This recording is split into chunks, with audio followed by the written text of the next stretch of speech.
마가복음 16장 9절로 11절 말씀.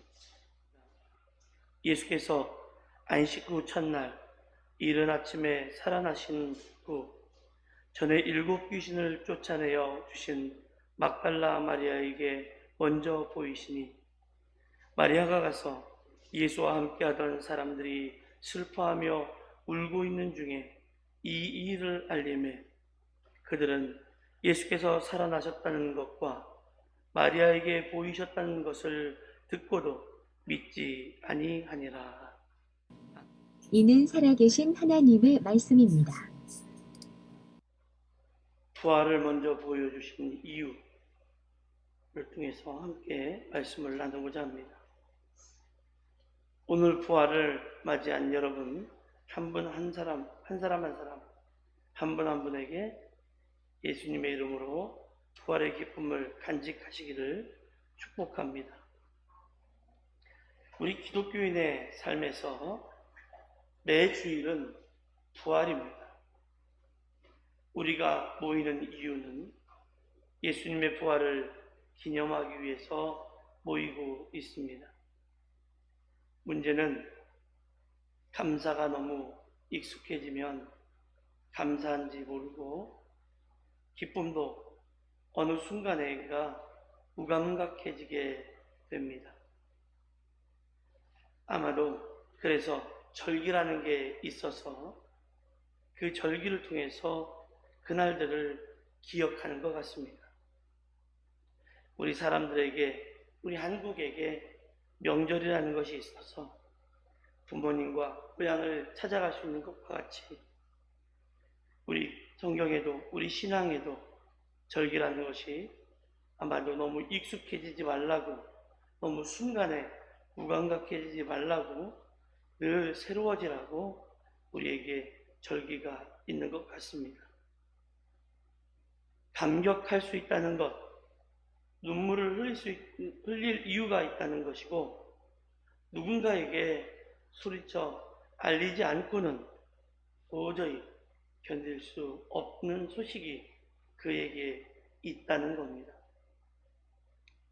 그래서 오늘 우리가 이 부활의 감격과 이유에 대해서 말씀을 나눠보고, 왜 많고 많은 사람 중에 여인 마리아에게 먼저 보여주셨는지 그 이유를 살펴보고자 합니다. 오늘 본문 마가복음 16장 9절에 보면 예수님께서 안식 후 첫날 이른 아침에 살아나신 후 전에 7 귀신을 쫓아내어 주신 막달라 마리아에게 먼저 보여주셨다라고 기록하고 있습니다. 이 먼저 하는 말, 어쩌면 오늘 말씀에 제일 중요한 말씀이 아닐까 싶습니다. 이 먼저라는 말은 헬라어로 프로톤이라고 하는 처음이라는 뜻을 가지고 있습니다. 여기 보니까 시간이라는 것이 언급이 됩니다. 시간. 그래서 한국교회도 이 시간 처음, 이른 아침, 이러다 보니까 새벽에 하나님 앞에 부활의 예배를 드리기도 합니다. 이 시간에 관한 언급, 보이시니라고 되어 있는 이 시간에 대한 언급, 이 에페네에라고 하는 단어는 살아나신이라고 하는 그 표현과 정확하게 일치해서 맞는 말씀이 됩니다. 그러니까 참 잘 맞는 말씀이죠. 이것은 예수님의 이름이 언급되지는 않았지만 예수님께서 부활하신 후 처음으로, 그러니까 처음 시작하면서 막달라 마리아에게 나타나셨다는 표현이기도 합니다. 다른 사람들은 몰라도 아마 예수님은 막달라 마리아에게 부활의 소식을 처음으로 알리고 싶으셨던 것 같습니다. 사실 이 부분을 읽을 때마다 왜 그랬을까, 왜 그러셨을까라고 하는 그 이유가 사실 굉장히 궁금했었거든요. 누가복음 8장 2절에 보면 마리아를 7 귀신에게서 구원받은 여인이고 그리스도의 십자가 죽음과 그 시신을 둔 묘지를 확인한 여인으로 증언을 해주고 있습니다.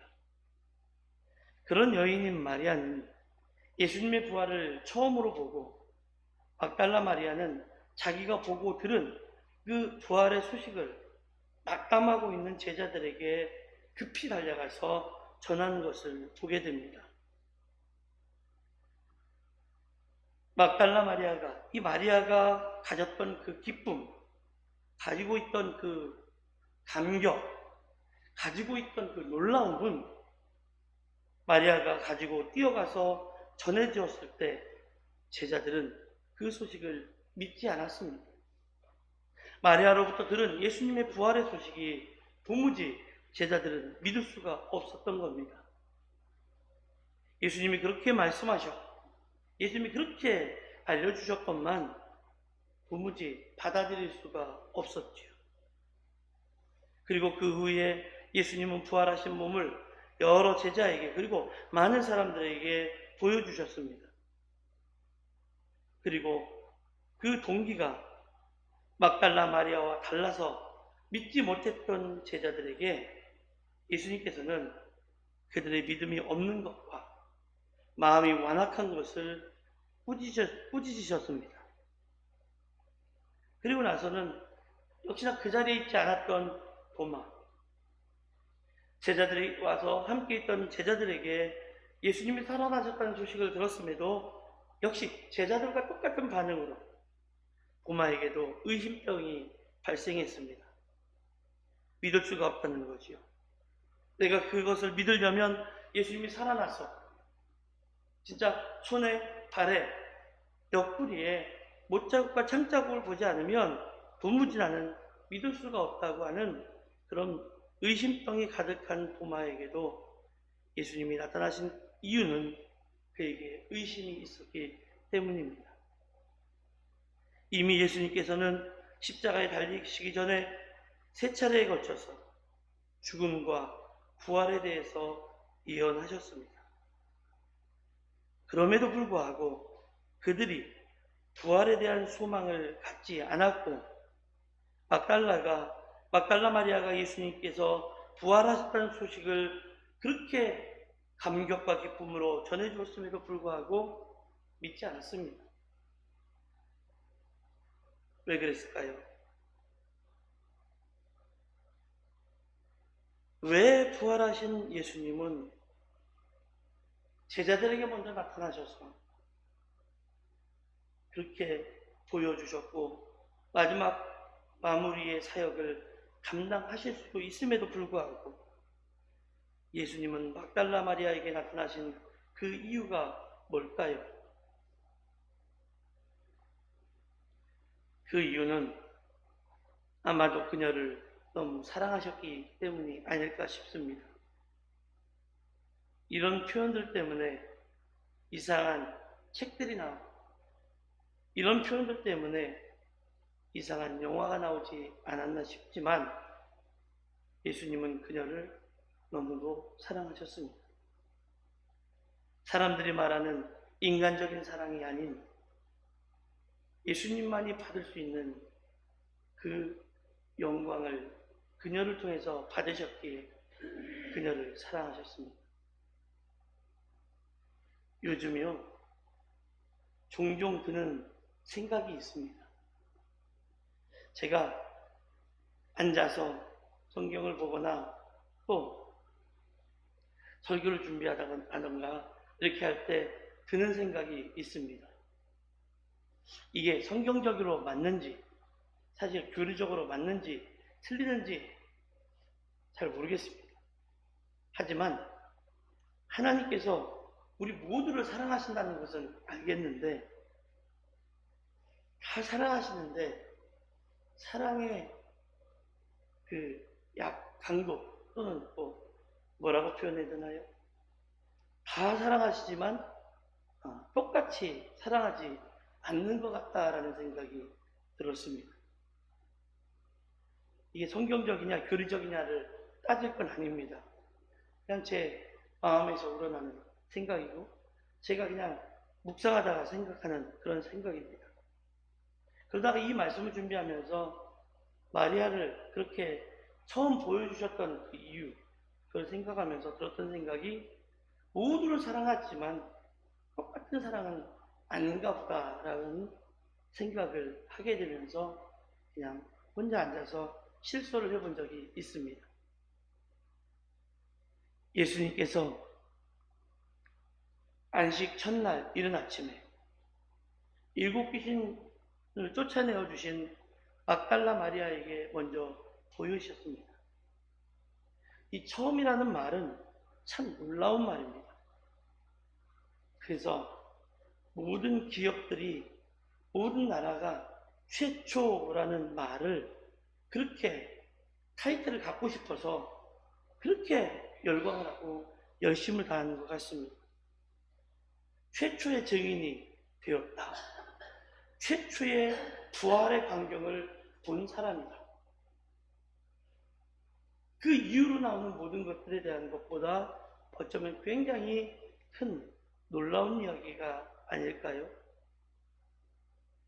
부활하신 예수님께서 우리를 꾸짖기 위해서 나타나실 수도 있고, 너무 사랑하시기 때문에 보이실 수도 있다는 것이 참 신기합니다. 꾸짖음 가운데도 예수님의 사랑이 분명 거기에 묻어났겠지요? 여러분, 사랑이 없으면 꾸짖을 이유도 없습니다. 어쩌면 우리는 사랑이라는 미명하에 잘못된 것까지도 감싸고 있지는 않았는지 모르겠습니다. 꾸짖는 것도 사랑이 있어야만 가능합니다. 꾸짖는 것은 그들의 삶에 애정을 가지고 있다라는 말이에요. 그리고 그 사람에게 관심을 가지고 있다라는 말이에요. 아무 관련 없고 관심도 없는 사람에게는 아무것도 안 합니다. 그냥 그 사람이 하게 그대로 놔둡니다. 애정도 없고 관심도 없고 사랑이 없기 때문에 그래요. 그러나 우리 주님께서는 우리를 너무도 사랑하시기 때문에 잘못된 것을 잘못했다고 꾸짖기도 하십니다. 그렇기 때문에 우리는 이번 부활절에 우리가 고민하고 묵상해야 하는 것이 무엇일까 한번 생각해 봤으면 좋겠습니다. 예수님의 죽음이 나에게 특별한지, 그리고 예수님의 부활이 나에게는 어떤 의미가 있는지를 깊이 생각해 보면 좋겠다는 거예요.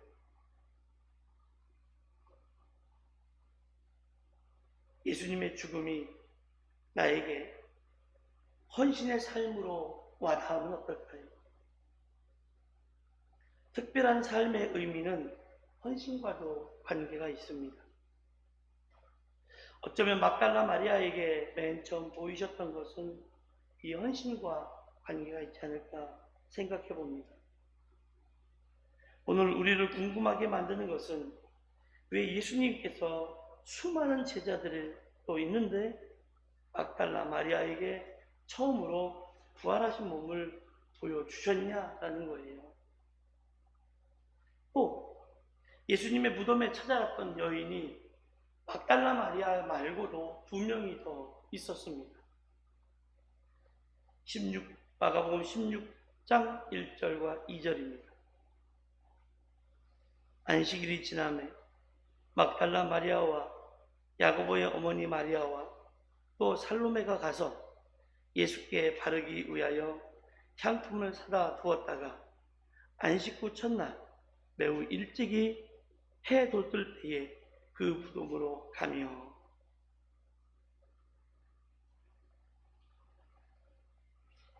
이 성경을 읽을 때마다 우리가 자칫 오해하는 것이 종종 있습니다. 3명의 여인이 모두가 갔기 때문에 부활하신 예수님을 이 3명이 다 보았을지도 모른다라는 생각을 하게 될 때가 있습니다. 그들이 도착했을 때 그때는 이미 무덤은 비어 있었습니다. 그리고 그 자리에는 흰옷을 입은 한 청년이 우편에 앉아 있었습니다. 그리고 그 청년이 마가복음 16장 6절에 보니까 이렇게 말합니다. 청년이 이르되 놀라지 말라. 너희가 십자가에 못 박히신 나사렛 예수를 찾는구나. 그가 살아나셨고 여기 계시지 아니하니라. 보라, 그를 두었던 곳입니다. 그리고 오늘 본문에 막달라 마리아에게 예수께서 부활하신 후에 처음으로 자신의 몸을 보이셨습니다. 막달라 마리아에 대한 이야기는 자신의 소유를 가지고 예수님을 섬긴 여인으로 누가복음 8장 2절에 나오는 이야기입니다. 헌신했다는 이야기는 그 누군가를 위해서 자신의 것을 희생했다는 것이고, 바로 마리아가 예수님을 사랑했기 때문에 자신의 삶을 헌신한 것을 예수님이 아셨던 거지요. 그렇기 때문에 헌신과 관계는 아주 밀접한 연관성이 있습니다. 헌신은 부활의 예수님을 만나는 것과 직접적인 연관이 있습니다. 헌신과 희생을 하지 않는 사람들은 그것이 얼마나 값진 것을 알지 못하기에 감격을 알지 못합니다. 교회에 있으면 가끔 고지서가 하나 날라옵니다. 무슨 고지서냐면 대한적십자사 퇴비 고지서입니다.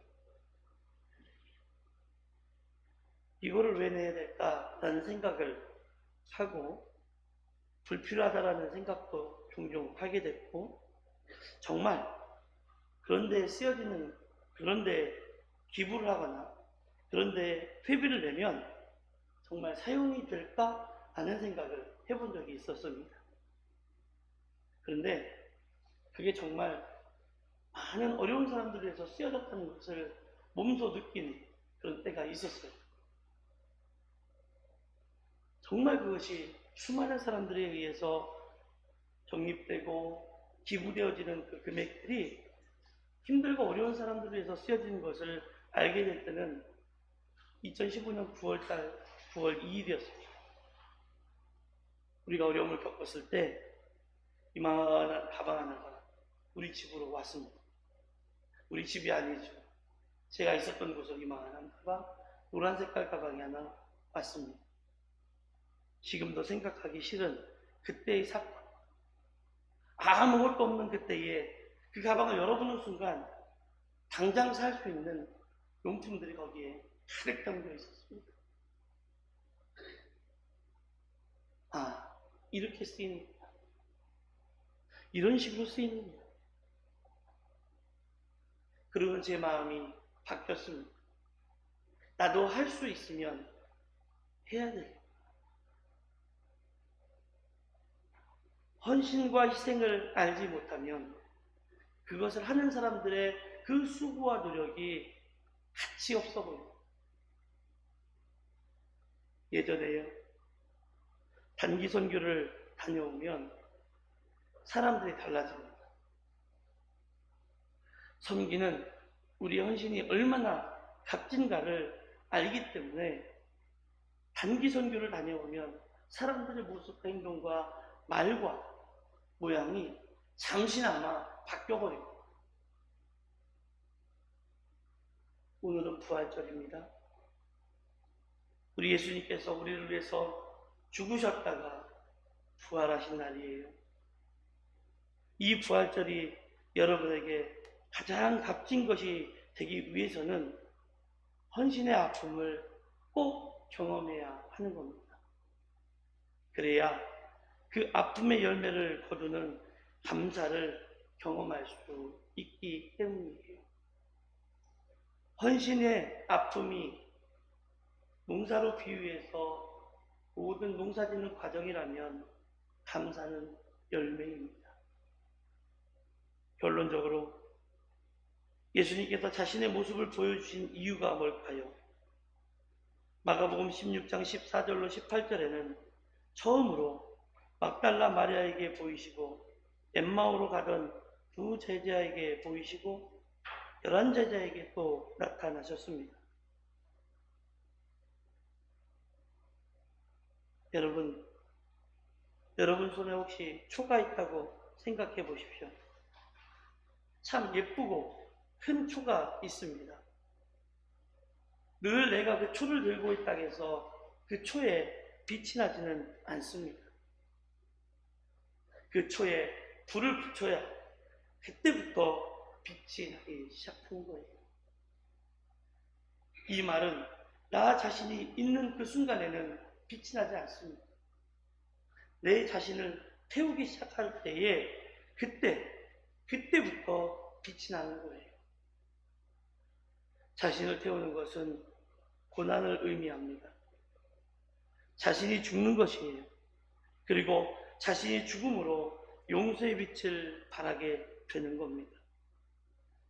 예수님께서 십자가에서 죽으시지 않았다면 우리의 가치는 아무 의미가 없었을 겁니다. 예수님의 죽으심으로 우리의 죄가 사라지고 소명의 빛이 발하기 시작합니다. 그리고 누군가의 태움을 통해서 또 다른 소명이 불타오르게 되는 겁니다. 예수님께서 나타나신 이유는 너 자신을 태우라는 거예요. 그리고 빛을 발하라는 거예요. 그러므로 복음을 전하는 거고 그 복음을 전파할 때 일어나는 일을 보라고 말씀하시는 것입니다. 아무것도 아닌 여인으로 예수님께 헌신했던 그 여인에게 처음 보이신 이유는 그 여인을 통해서, 헌신한 그 여인을 통해서 일어나는 많은 결과물들이 있다는 것을 알려주시는 겁니다. 내 안에 그리스도께서 사심으로 일어난 변화가 있습니다. 이런 것은 말로 어떻게 설명할 방법이 없습니다. 인생이 즐거운 겁니다. 두 발로 땅을 밟고 있는 것도 즐겁고 밥을 먹는 것도 즐거운 겁니다. 사람들을 만나는 것도 즐거운 겁니다. 예수님과 함께 부활하신 자는 이름만이 아니라 정말로 살아있는 사람으로 살아가게 되는 겁니다. 죄에 대하여는 단호히 거절하고 하나님 편에 서서 바르게 살아갑니다. 진정한 의미에서 살아있는 사람이 되는 겁니다. 이제 하나님의 방법으로 산다는 것과 십자가의 삶을 선택한다는 것이 어떤 것인지 이해가 되시기 바랍니다. 십자가의 삶을 살기 시작할 때 부활이 생겨납니다. 부활이란 살리는 거예요. 부활이란 생명입니다. 요한복음 12장 24절에서 내가 진실로 너희에게 이르노니 한 알의 밀이 땅에 떨어져 죽지 아니하면, 한 알의 밀알이 땅에 떨어져도 죽지 않으면 그것은 그대로 썩어서 없어지겠지요. 한 알이 그대로 있고 그것이 썩어서 죽으면 많은 열매를 맺는다라고 하고 있습니다. 내가 손해볼 각오가 되어있지 않으면 용서는 일어나지 않습니다. 나의 강력한 의지적인 결단이 없다면 우리는 결단코 부활의 삶을 살 수 없습니다. 예수님은 당신이 죽어야 살 수 있다는 것을 먼저 보여주셨습니다. 그리고 부활을 통하여 십자가의 죽음이야말로 사망 권세를 이길 진정한 힘이 있다는 것을 보여주셨습니다. 십자가의 삶은 이 세상의 모든 불의를 깨뜨려 이기는 힘이 있는 겁니다. 여러분도 십자가의 삶, 부활을 소망하는 삶, 그것을 간직한 삶을 살아가시기를 바랍니다. 이것이 부활입니다.